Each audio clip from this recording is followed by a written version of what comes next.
All right, league meetings, day one in the books, an important one. Mike Tomlin spoke with local media in a real private session to address many things, but obviously the elephant in the room, which is Aaron Rodgers and that entire saga as it continues.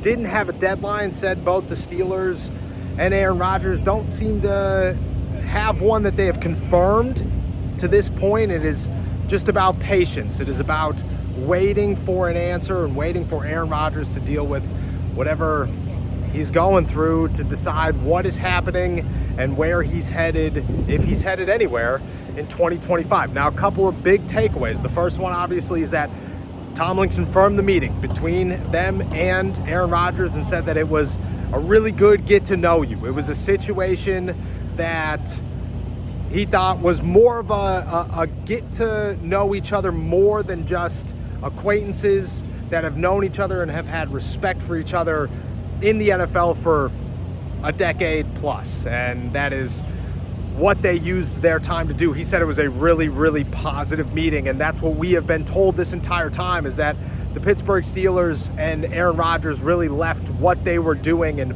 the time they spent together, which is several hours, in a really positive spot. Doesn't mean that they're going to sign, doesn't mean that a deal is done, doesn't mean anything moved in a direction towards a deal. What it means is that they feel very good about each other and about how things were handled in that environment.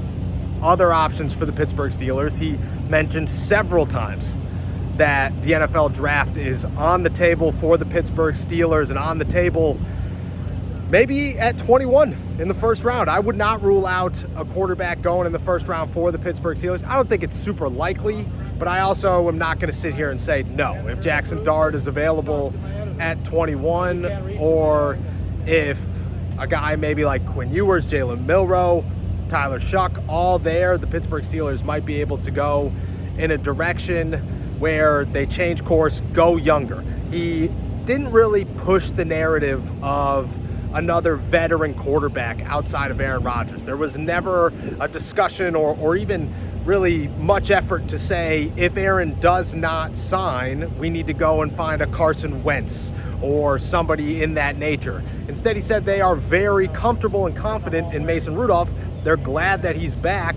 They were thrilled that they were able to get him, and that, well, if need be, he could step into a starting role. This is still a wait-and-see situation, but I'll tell you this. Mike Tomlin was very candid about how things are good between the Pittsburgh Steelers and Aaron Rodgers, that the Steelers are not stressing about this situation at all. They feel very confident and comfortable in the way they are going about this, that they have plan B or plan C or whatever ready to go, that they are continuing to evaluate other options outside of Aaron Rodgers, because you just never know what's going to happen in these situations or in this scenario in particular. So I would not look at this as the Steelers are stressing. I would not look at this as the Pittsburgh Steelers need an answer from Aaron Rodgers today. They would like one. They would obviously like an answer. But Mike Tomlin feels good. The Pittsburgh Steelers feel good. They're being patient. This is still a wait-and-see situation, but Mike Tomlin had plenty to say about it. We'll see what happens tomorrow. This continues another day, but at least we got the words from the head coach as we continue to wait.